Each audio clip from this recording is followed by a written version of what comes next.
Hi guys and welcome back to the channel Deepak Yadav Education. Welcome to the daily current affairs of 29th of April 2023. तो guys आज है तारीख 29 अप्रैल 2023 और है Saturday. आज की तारीख से जितने भी मोस्ट इंपॉर्टेंट करंट अफेयर्स बनेंगे उन सभी करंट अफेयर्स को हम यहाँ पर डिटेल से डिस्कस करेंगे। ये वीडियो यूपीएससी और स्टेट पीएससी के पॉइंट ऑफ व्यू से बहुत ज्यादा इंपॉर्टेंट हो जाता है।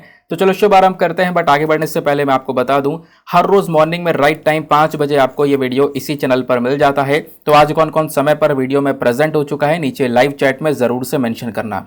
इस लेक्चर में हम लोग मेजरली इंडियन एक्सप्रेस के ऊपर फोकस करते हैं, इसके साथ साथ बाकी सारे इंपॉर्टेंट सोर्सेज जैसे कि PIB, down to earth, livemint, the Hindu के भी न्यूज आर्टिकल्स को हम यहाँ पे कवर करते हैं प्रॉपर बैकग्राउंड इन्फॉर्मेशन के साथ में। और एक बहुत इंपॉर्टेंट चीज यह है कि वीडियो का जो लास्ट है उसको बिल्कुल मिस मत करना, क्योंकि अगर आप उसको मिस करते हो तो एक बहुत बड़ी गलती करने वाले हो, क्योंकि लास्ट में आपको डेली बेसिस पे क्वेश्चंस की प्रैक्टिस करवाई जाती है।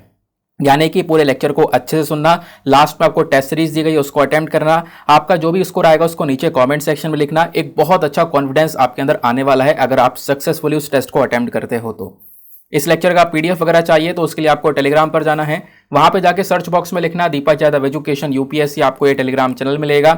यहां से डेली बेसिस पे इस लेक्चर के पीडीएफ को डाउनलोड कर पाओगे। साथ ही साथ में अगर आप मेरे साथ में पर्सनली कनेक्ट करना चाहते हो तो उसके लिए इंस्टाग्राम पे जा सकते हो, वहां पे जाके अगेन आपको दीपक यादव एजुकेशन लिखना है, जहां पे 12,000 से ज्यादा लोग जुड़ चुके हैं मेरे साथ में। आप भी मेरे साथ में पर्सनली जुड़ सकते हो। नाउ स्टार्ट करते हैं सेशन को। सबसे पहला आर्टिकल आता है ऑपरेशन कावेरी के बारे में। अब ऑपरेशन कावेरी आप सोचोगे यार बड़े दिनों से डिस्कस कर रहे हैं हम लोग, ये कुछ नया थोड़ी ना है, पुराना ही आर्टिकल है। पुराना आर्टिकल है, लेकिन एक बात ध्यान रखना, अभी तक मैं आपको कोई भी इंफॉर्मेशन नहीं दे पाया हूं ऑपरेशन कावेरी के रिगार्डिंग। अब मैं आपको एक सटीक इन्फॉर्मेशन ऑफिशियल डेटा को लेकर यहां पर इंफॉर्मेशन डिस्कस करूंगा, तो ये चीज अपने पास नोट डाउन कर लेना। और ऑपरेशन कावेरी के बारे में वैसे आप लोग जान ही चुके होंगे एग्जैक्टली क्या है, ये बस खाली हमने चर्चा की है। आपको पता है हम लोग यहाँ पे प्रॉपर नोट्स भी जो प्रोवाइड करवाते हैं उसमें हम लोगों ने ऑपरेशन कावेरी के बारे में कोई जिक्र नहीं किया है। तो आज उस पर्सपेक्टिव से हम लोग इस आर्टिकल को लेकर चल रहे हैं। हर न्यूज़पेपर में, हर जगह पर, और पिछले कुछ दिनों से हर रोज यहाँ पर ये आर्टिकल पब्लिश हो रहा है। आपको पता होगा एक देश है सूडान। सूडान जो है अफ्रीका में एक छोटा सा देश है। सूडान में रिसेंटली एक कॉन्फ्लिक्ट होता है, लड़ाई होती है, और उस लड़ाई की वजह से पूरे देश भर में बवाल मच जाता है। बवाल क्या मच जाता है, बहुत सारे लोग मारे भी जाते हैं उस लड़ाई के अंदर। तो होता यहां पर यह है कि सूडान में कई सारे और भी बहुत सारे लोग यहां पे अलग अलग देशों से आकर बसे हुए हैं। इवन इंडिया से 4,000 लोग सूडान में गए थे, रह रहे थे। अब जब ये कॉन्फ्लिक्ट हुआ तो इस कॉन्फ्लिक्ट के दौरान यहाँ पे जो इंडियंस है वो फंस चुके हैं। ना प्रॉपर इलेक्ट्रिसिटी मिल रही है लोगों को, ना प्रॉपर खाना मिल पा रहा है, ना पानी मिल पा रहा है इस पूरी लड़ाई की वजह से। तो उन सभी लोगों को वापस से इंडिया लाने का प्लान बनाया गया, और उस प्लान के लिए यहाँ पे कह सकते हो एक ऑपरेशन चलाया गया जिसका नाम है ऑपरेशन कावेरी। समझ गए? तो ऑपरेशन कावेरी किस चीज के लिए है? सूडान से जो इंडियंस फंसे हुए थे उनको वापस से निकालकर इंडिया लेकर आना। हमारे पास में जो ऑफिशियल डेटा है उसके अकॉर्डिंग बोला जा रहा है जो नंबर ऑफ इंडियंस सूडान के अंदर फंसे हुए हैं वो लगभग 4,000 के आसपास हैं, ऐसा मेंशन किया गया। और इस ऑपरेशन के दौरान लगभग हमारे 2 C-130 एयरक्राफ्ट जो हैं वो पहुंचे सूडान। उसके साथ साथ जो इंडियन नेवल शिप है वो सूडान के पोर्ट पर यानी बंदरगाह पर पहुंचा, आईएनएस सुमेधा पहुंचा। आईएनएस सुमेधा के अलावा यहाँ पे और भी हमारे जो इंडियन नेवल शिप्स हैं वो इस ऑपरेशन को ज्वाइन कर चुके हैं, ताकि फंसे हुए इंडियंस को सूडान से हम सेफली निकाल सकें। क्वेश्चन ये आ जाता है कि आखिरकार इवैक्यूएशन करने की जरूरत क्या है? वहीं पर हम उनको प्रोटेक्शन दे देते, इतना बड़ा काम करने की आवश्यकता क्या है? देखो वहीं पर प्रोटेक्शन नहीं दे सकते थे क्योंकि हालात काफी खराब हो चुके हैं सूडान में। बोला यह जा रहा है जो लड़ाइयां चल रही हैं वो सूडान में 2 फोर्सेस के बीच में है। एक तरफ पैरामिलिट्री रैपिड सपोर्ट फोर्स है, दूसरी तरफ इनकी प्रॉपर मिलिट्री है। दोनों के बीच में लड़ाइयां हैं पावर को लेकर। तो इस वजह से यहाँ पर ये जो फाइटिंग है इसमें हम कोई भी जो एक तरीके से इंडियंस हैं उनकी जो जान है वो जोखिम में नहीं डाल सकते। तो अच्छा यही रहेगा कि उनको वहाँ से निकाल लिया जाए, क्योंकि वहाँ पे प्रॉपर पानी भी नहीं है, जैसे मैंने आपको बताया, प्रॉपर इलेक्ट्रिसिटी की सप्लाई भी नहीं आ पा रही है। तो इस चक्कर में वो काफ़ी परेशान भी हैं। तो इंडिया लेकर आना सबसे बेस्ट ऑप्शन था, इस वजह से यहाँ पे उनको इवैक्यूएट किया गया। अब एग्जामिनेशन के अंदर ये चीज़ें तो आपसे पूछी जा सकती हैं, इसके अलावा आपने पता होना चाहिए सूडान की लोकेशन के बारे में। तो सूडान की लोकेशन को देखेंगे, ये पूरा अफ्रीकन कॉन्टिनेंट है। इस अफ्रीकन कॉन्टिनेंट में आप यहाँ पर देख पाओगे लाइट ग्रीन कलर में सूडान है। सूडान के आसपास कई सारे देश हैं जो कि इसके साथ में बाउंड्रीज को शेयर करते हैं। Number 1 Egypt, number 2 Chad, number 3 central African Republic, number 4 south Sudan, number 5 Ethiopia और नंबर 6 एरिट्रिया। तो टोटल 6 देश हैं जो कि सूडान के साथ में बाउंड्रीज को शेयर करते हैं। सॉरी लीबिया भी है, तो 7 आप यहाँ पे काउंट कर लो, ऊपर लीबिया भी यहाँ पर इसके साथ में एक बाउंड्री को शेयर करता है। तो 7 कंट्रीज सूडान के साथ में बाउंड्री को शेयर करती हैं। उसके साथ साथ थोड़ा सा जो हिस्सा है सूडान का वो समुद्र से भी टच होता है, और ये जो समुद्र है इसको अलग से नाम दिया गया है रेड सी। रेड सी से यहाँ पर इसकी काफ़ी बड़ी बाउंड्री टच होती है, ऐसा भी आपने ध्यान में रखना है। तो वही चीज़ यहाँ पे बताया गया है कि सूडान जो है नॉर्थ ईस्टर्न अफ्रीका में एग्जैक्टली लोकेटेड है। ये पूरा अफ्रीका का मैप हुआ, ये यहाँ पर इसका नॉर्थ ईस्टर्न रीजन हो गया, यहाँ पे सूडान एग्जैक्टली लोकेटेड है। इसके आसपास कौन कौन से देश हैं वो मैंने आपको ऑलरेडी समझा दिया है, दिखा दिया एग्जैक्टली मैप में। सूडान की कैपिटल आपको यहाँ पे खार्तूम देखने को मिल जाती है, खार्तूम बिल्कुल बीचों बीच में है। ठीक है, तो सूडान की कैपिटल खार्तूम है। और जो नाइल रिवर है, आपने नाइल रिवर के बारे में जरूर से सुना होगा, वो नाइल रिवर पूरी तरह से सूडान को क्रॉस करती है, सूडान को क्रॉस करके इजिप्ट से निकलकर आगे जाकर समुद्र में गिर जाती है। उसके बाद में सूडान एक ऐसा देश है जहां पर मुस्लिम्स की कम्युनिटी सबसे ज़्यादा है, मुस्लिम्स के थ्रू यहाँ पर ये पूरा देश डोमिनेट किया जाता है। ज़्यादातर यहाँ पर जो लोग हैं वो अरबिक जो भाषा है उसका इस्तेमाल करते हैं, इस वजह से यहाँ पर उनको अरब्स की तरह हम लोग जानते हैं। अरबिक ऑब्वियसली बात है, एक बहुत इंपॉर्टेंट लैंग्वेज यहाँ पर देखने को मिल जाती है। इसी लैंग्वेज के माध्यम से जो यहाँ की सरकारें हैं जहाँ पे अरब सबसे ज़्यादा हैं वो बातचीत करती हैं, व्यापार करती हैं, और पूरे देश भर में यहाँ पर वो जो लैंग्वेज है उसी का यहाँ पर सबसे ज़्यादा यूज़ हो रहा होता है। क्लियर हो गया? चलो अगले आर्टिकल पर आते हैं। नेक्स्ट आर्टिकल में बात की गई है व्हाइट स्पॉट डिजीज के बारे में। अब ये व्हाइट स्पॉट डिजीज चर्चा में आ चुकी है, पहले हम लोग देखेंगे आखिरकार न्यूज़ का निकल कर आई है।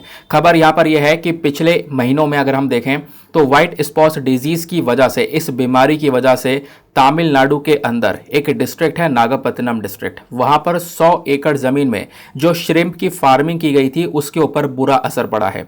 श्रिम्प मतलब आप कह सकते हो इस प्रकार का जो झींगा होता है ना, ये मैं एक पिक्चर दिखाता हूँ, ये इसको बोलते हैं श्रिम्प। इसकी फार्मिंग की जाती है, इसको बेचा जाता है, इसका पूरा व्यापार चलता है प्रॉपर, काफ़ी सारे लोग इसको खाते हैं झींगे को।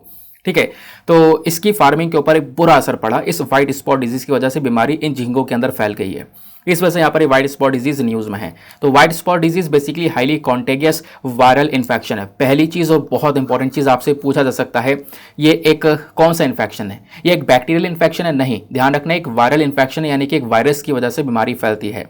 और ये डायरेक्टली जो हमारे क्रैब्स होते हैं, जो केकड़े होते हैं, या फिर ये जो श्रिम्प्स होते हैं, झींगे होते हैं, इनको डायरेक्टली यहाँ पर बीमारी अफेक्ट करती है।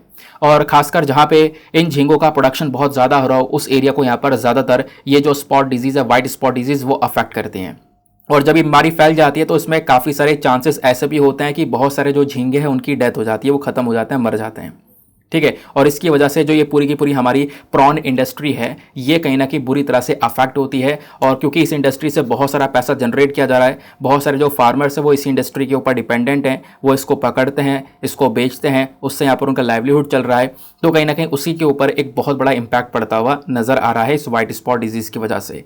सवाल यह है कि व्हाइट स्पॉट डिजीज़ होता किस वजह से? तो जैसे मैंने बोला एक वायरल इन्फेक्शन है, तो वायरस की वजह से होता होगा। तो व्हाइट स्पॉट सिंड्रोम वायरस, ये एक वायरस है, डीएनए वायरस, जिसकी वजह से जो बीमारी है वो फैलती है। ये वायरस बिलोंग करता है निमाविरिडे फैमिली से।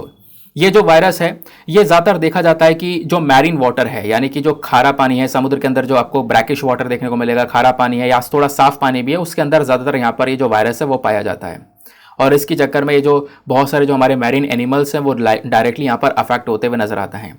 हालांकि यहाँ पर अच्छी बात यह है कि जो वायरस है ये डायरेक्टली यहाँ पर फूड सेफ्टी से लिंक नहीं है, यानी कि ह्यूमन हेल्थ के लिए यहाँ पर इतना ज़्यादा खतरनाक नहीं माना जाता है। तो ये इसकी यहाँ पर एक सही बात भी देखने को मिल जाती है।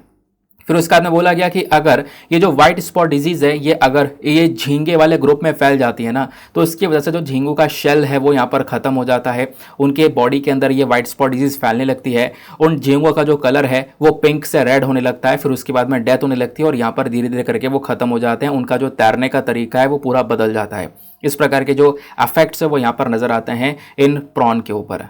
सवाल यह है कि बीमारी फैलती कैसे है? तो यहाँ पर सबसे पहली चीज़ जो इन्फेक्टेड एनिमल्स होते हैं, यानी कि मान लो यहाँ पर कोई इन्फेक्टेड जानवर है, वो अगर मूव करेगा आगे तो वो दूसरे जानवर में इस पूरी बीमारी को फैला सकता है, या कुछ गंदे पानी की वजह से, इस वायरल इन्फेक्टेड पानी की वजह से भी यह जो बीमारी है वो फैल सकती है। ठीक है, तो ये यहाँ पर आपने ध्यान में रखना है कि ये व्हाइट स्पॉट डिजीज़ क्या है और किस चीज़ से रिलेटेड है।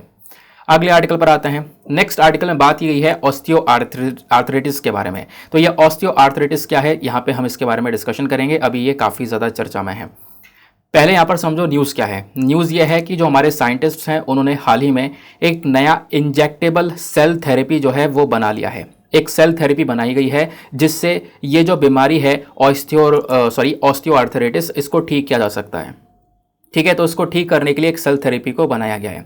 अब समझते हैं कि ऑस्टियोआर्थराइटिस क्या है। ये एक डीजनरेटिव जॉइंट डिजीज है। आपसे क्वेश्चन बन सकता है कि ऑस्टियोआर्थराइटिस क्या है। ये क्या है? एक degenerative joint disease. Degenerative joint disease का मतलब यहाँ पर यह है कि जो आपके जॉइंट्स, जो आपके जोड़ होते हैं, है ना, नी के ऊपर जोड़ हो गया, है ना, घुटनों पर जोड़ हो गया, एल्बो हो गया, तो जो जोड़ होता है उसको डायरेक्टली यहाँ पर ये अफेक्ट करती है बीमारी। ये मोस्ट कॉमन टाइप जो आर्थराइटिस का देखने को मिलता है, ये सबसे ज़्यादा यहाँ पर जॉइंट को बुरी तरह से अफेक्ट करता है। इसमें होता क्या है कि ऑस्टियोआर्थराइटिस के अंदर में जो खासकर कार्टिलेज होता है हमारी बोन के एंड में, वो खराब होने लगता है। ये क्या होता है मैं आपको समझाता हूँ। ये सपोज यहाँ पर एक नी का स्ट्रक्चर है, यहाँ पर बोन आपस में जुड़ी हुई है, ये हमारा एक जॉइंट है, और इस जॉइंट की वजह से जो हमारा पैर है वो फ्लेक्सिबल है, आप इसको मोड़ पाते हो, सीधा कर पाते हो, है ना। तो यहाँ पर ना ये कार्टिलेज लगा हुआ है, और एक कार्टिलेज यहाँ पर पूरी तरह से डैमेज होने लगता है, खत्म होने लगता है। कार्टिलेज का एक बहुत बड़ा लॉस होने लगता है इस ऑस्टियोआर्थराइटिस के अंदर में, और धीरे धीरे करके यहाँ पर ये पूरी तरह से खत्म हो जाता है। तो ऑस्टियोआर्थराइटिस क्या कर सकता है? किसी भी पर्टिकुलर जॉइंट को पूरी तरह से डैमेज कर सकता है। और जो ये डिसऑर्डर है ये ज़्यादातर हाथों में, नीज में, हिप्स में और स्पाइन, जो हमारी रीढ़ की हड्डी है, वहाँ पर ज़्यादातर ये अफेक्ट करता है। इन हड्डियों के ऊपर ज़्यादा असर दिखाई पड़ता है ऑस्टियोआर्थराइटिस का। क्लियर हो गया? ठीक है, ये आपको यहाँ पर स्ट्रक्चर नजर आ रहा होगा। ठीक है, ये आप देख पाओगे, ये एक हेल्दी नी जॉइंट है, यहाँ पे पूरा हेल्दी नी जॉइंट है, जहाँ पे कार्टिलेज है जो कि बेसिकली एक कुशन का काम करता है, जैसे तकिया होता है ना, उसका ये काम करता है। इसके चक्कर में हमारी जो लेग्स हैं या फिर जो भी जॉइंट है वो फ्लेक्सिबल होता है, आप उसको मोड़ पाते हो, आराम से फैला पाते हो। लेकिन यहाँ पे आप देख पाओगे ये ऑस्टियोआर्थराइटिस वाली कंडीशन है, जब ये पूरी तरह से जो हमारा कुशन है वो डैमेज हो जाता है, तब सही से जो हमारा जॉइंट है वो मूव नहीं कर पाता, सही से आप हाथ पैर खोल नहीं पाते, जिस भी एरिया को यहाँ पर ये अफेक्ट करेगा। तो बोला जाता है कि ज़्यादातर यहाँ पर ये बूढ़े लोगों को अफेक्ट करती है ये ऑस्टियोआर्थराइटिस, बट जो जवान लोग हैं, नौजवान लोग हैं, उनको भी यहाँ पर ये कहीं ना कहीं अफेक्ट कर सकती है। ज़्यादातर अगर किसी को कोई इंजरी हो जाती है, चोट लग जाती है, तो उसकी वजह से भी जो ये जॉइंट्स है वो सही से काम नहीं कर पाते हैं। सिम्टम्स क्या है, लक्षण क्या दिखाई पड़ते हैं? लक्षण में अगर हम लोग बात करें तो ये बीमारी धीरे धीरे करके यहाँ पर डेवलप होती है, और समय के साथ में और ज़्यादा बदतर होती चली जाती है और प्रॉब्लम्स क्रिएट करने लगती है। इसमें दर्द, फ्लेक्सिबिलिटी खत्म हो जाती है, बहुत ज़्यादा दर्द हो जाता है, आप हाथ पैर कहीं घुमा नहीं सकते, मोड़ नहीं सकते, ये जो प्रॉब्लम्स यहाँ पर नज़र आती हैं। अब क्या कोई इसका ट्रीटमेंट है, क्या कोई उपाय है? तो अभी तक यहाँ पर ऑस्टियोआर्थराइटिस का कोई भी प्रॉपर ट्रीटमेंट नहीं है, बट कुछ दवाइयाँ वगैरह चलती हैं, मेडिकेशन चलता है, प्लस कुछ थेरेपीज़ हैं, उन थेरेपीज़ का यूज़ किया जाता है, और उन थेरेपीज़ का यूज़ करके जो दर्द वगैरह है उसमें काफ़ी आराम दे दिया जाता है। ठीक है, और एट द लास्ट अगर हम लोग बात करें, जो ये डैमेज जॉइंट होता है ना, इन डैमेज जॉइंट को सर्जरी के हिसाब से यहाँ पर ठीक किया जा सकता है। सर्जरी के हिसाब से यहाँ पर ठीक करने के बाद में इनको जो रिप्लेस वगैरह है वो कर सकते हैं, और रिप्लेस करने के बाद में एक मेटल या प्लास्टिक का जो है वो बना हुआ कॉम्बिनेशन हमें लगाना पड़ेगा, मेटल या प्लास्टिक का यहाँ पर यूज़ करना पड़ेगा। ठीक है, तो इस प्रकार की जो चीज़ें वो की जा सकती हैं ऑस्टियोआर्थराइटिस को ठीक करने के लिए। तो इसी को ठीक करने के लिए अभी रिसेंटली एक सेल थेरेपी बनाई गई है, तो यहाँ पे आपने ध्यान में रखना है कि एग्जैक्टली ये क्या होता है। आगे आते हैं नेक्स्ट आर्टिकल की तरफ।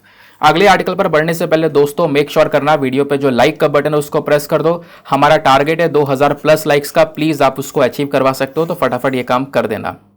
अगले आर्टिकल में हम बात करेंगे इको बायोट्रैप्स के बारे में। तो ये इको बायोट्रैप्स होता क्या है?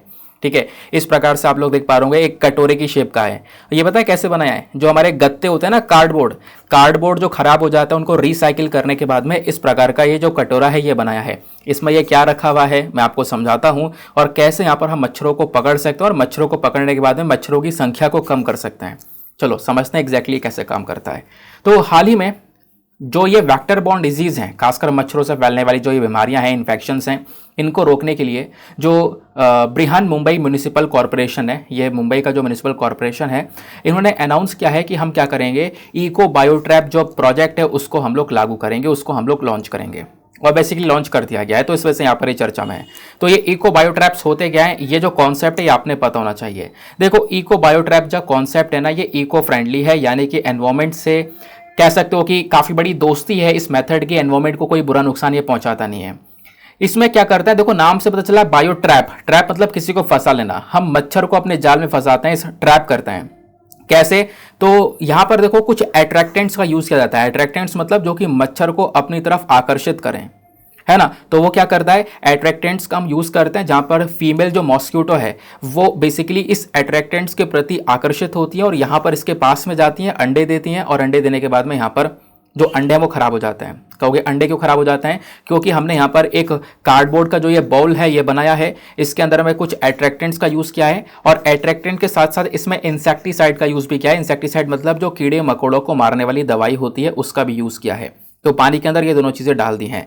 अब कोई मच्छर आया, उस मच्छर ने मतलब ये इस एट्रैक्टेंट के प्रति अट्रैक्ट हुआ, आकर्षित हुआ, ये आया यहाँ पर, इसने अंडे दिए, अंडे पानी में गिर गए और ये जो इंसेक्टिसाइड है वो उन अंडों को मार देगा, यानी उन अंडों को उन अंडों से निकलते हुए जो मच्छर उनको यहाँ पर ख़त्म कर देगा।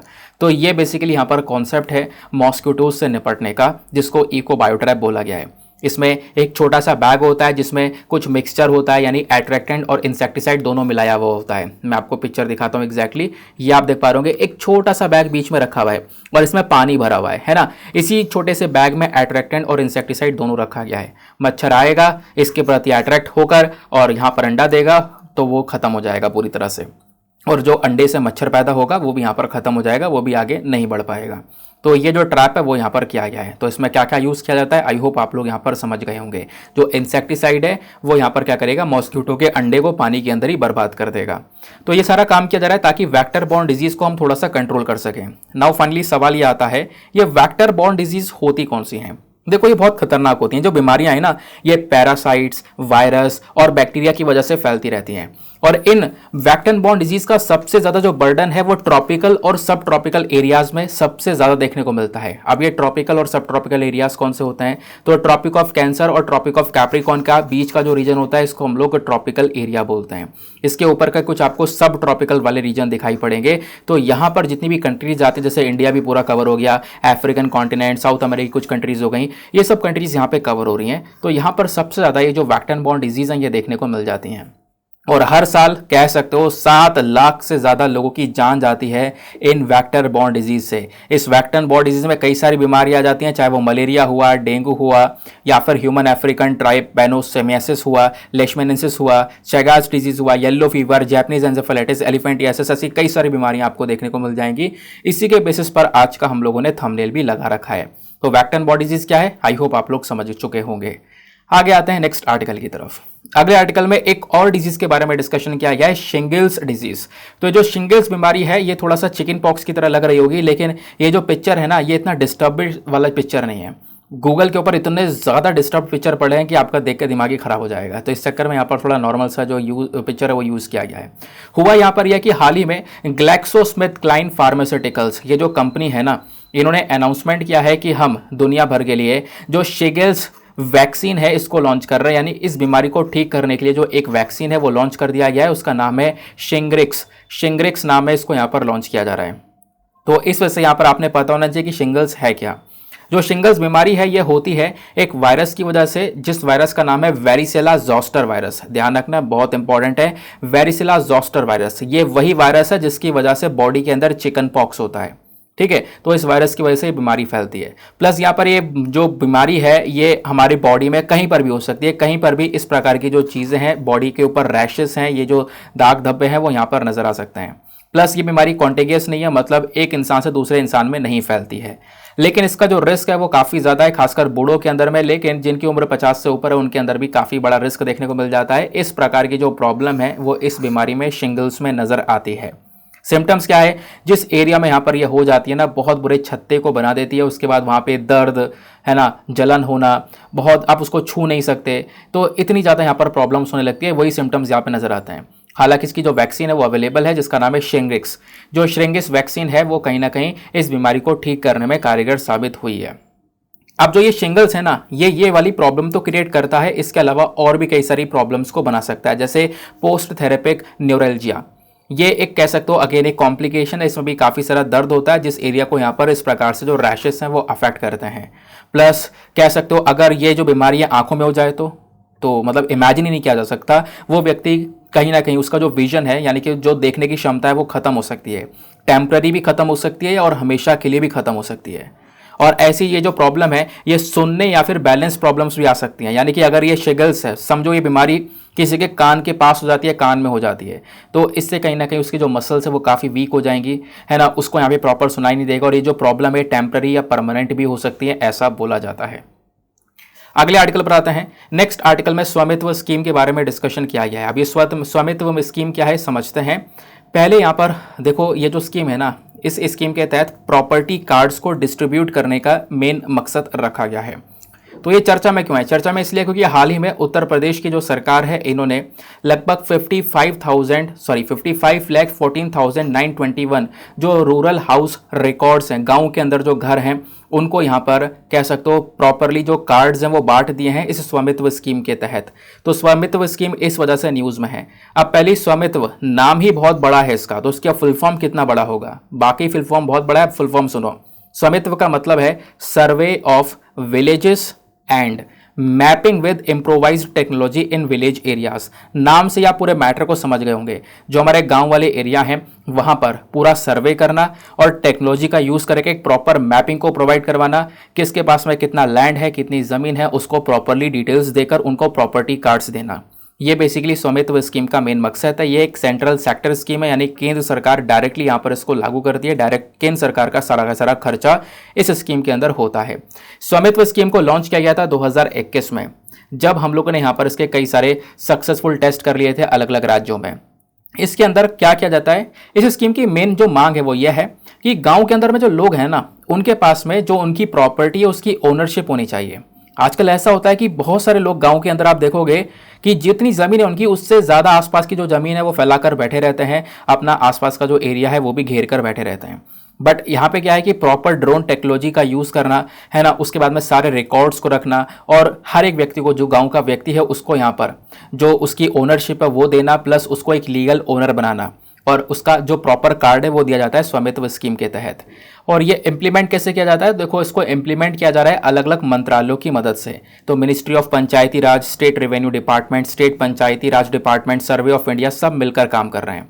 और काफ़ी सारे जो लाखों गांव हैं वहां पर ये काम ऑलरेडी कर लिया गया है CORS नेटवर्क का यूज़ करके। ये CORS नेटवर्क क्या होता है? ये होता है कंटिन्यूसली ऑपरेटिंग रेफरेंस स्टेशंस। यहां पर आप इसको देख सकते हो। CORS में इस प्रकार से जो सैटेलाइट है उसका हम यूज़ कर रहे होंगे पूरी मैपिंग करने के लिए, और उस पूरी मैपिंग को यूज़ करके सारा का सारा जो डेटा है वो हम लोग यहाँ पर जनरेट कर पा रहे होंगे।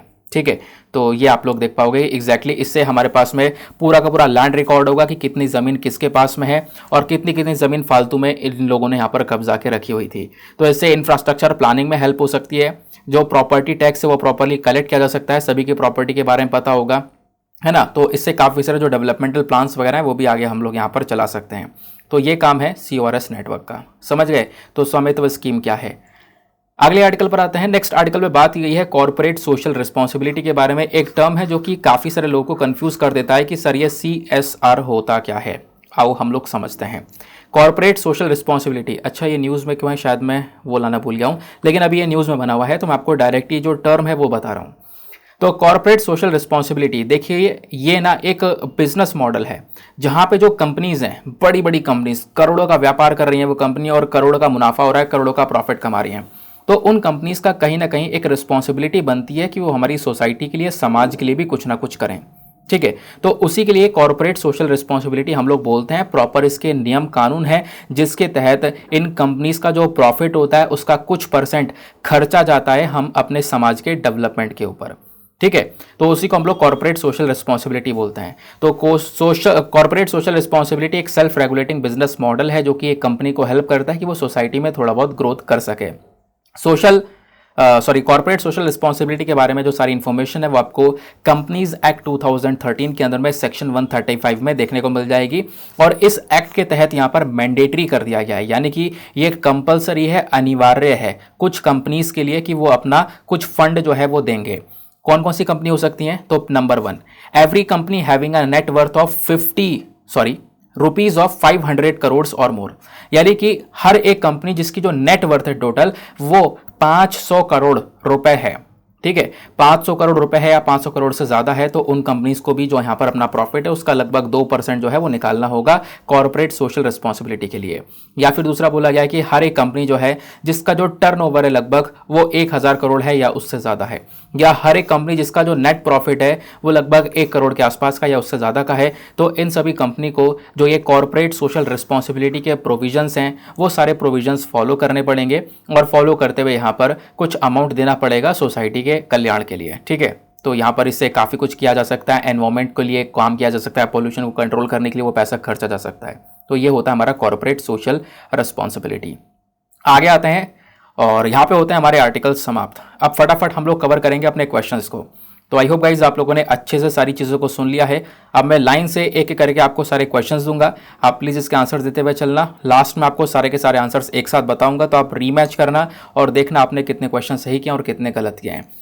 पहला क्वेश्चन बोलता है ऑपरेशन कावेरी। ऑपरेशन कावेरी एक रेस्क्यू ऑपरेशन है जो कि भारत सरकार चला रही है, लेकिन ये कौन से देश में ऑपरेशन कावेरी चलाया गया है ये आपको बताना है। Option A Afghanistan, option B Somalia, option C Ukraine या फिर ऑप्शन डी सूडान। बहुत ही सरल सा क्वेश्चन है, इससे ज़्यादा आसान क्वेश्चन क्या ही होगा। उसके बाद में दोस्तों हमारे पास में एक आर्टिकल ये भी था, इस आर्टिकल को मैं इंक्लूड नहीं कर पाया, मतलब लगाया था आगे तो मुझे लग रहा है पीपीटी वो गायब हो गई है, लेकिन क्वेश्चंस जब हम डिस्कस करते हैं तो वहाँ पर ये आर्टिकल मिल गया है। तो पहले मैं आपको एक आर्टिकल ये भी पढ़ा देता हूँ, उसके बाद हम बाकी के क्वेश्चंस आगे डिस्कस करेंगे। तो रिसेंटली यहाँ पर एक्सरसाइज इनियोकोस 23 ये चर्चा में है, INIOCHOS, ठीक है, ये इस अभ्यास का नाम है। हर साल होने वाली मल्टीनेशनल एयर एक्सरसाइज है, यानी कि काफ़ी सारे जो देश हैं उनकी जो एयर फोर्स है वो इस अभ्यास में पार्टिसिपेट करती है। और इस बार यहाँ पर कह सकते हो कि ये जो पार्टिसिपेशन है इंडिया का भी देखने को मिला है और भी कई सारी कंट्रीज यहाँ पर पार्टिसिपेट कर रही हैं। और इस बार की जो ये अभ्यास है इसको किसने होस्ट किया है? हेलेनिक एयरफोर्स ने। हेलेनिक एयरफोर्स बेसिकली ग्रीस की एयरफोर्स को हम बोलते हैं। तो इस एयरफोर्स ने यहाँ पर पूरे अभ्यास को अब की बार होस्ट किया है।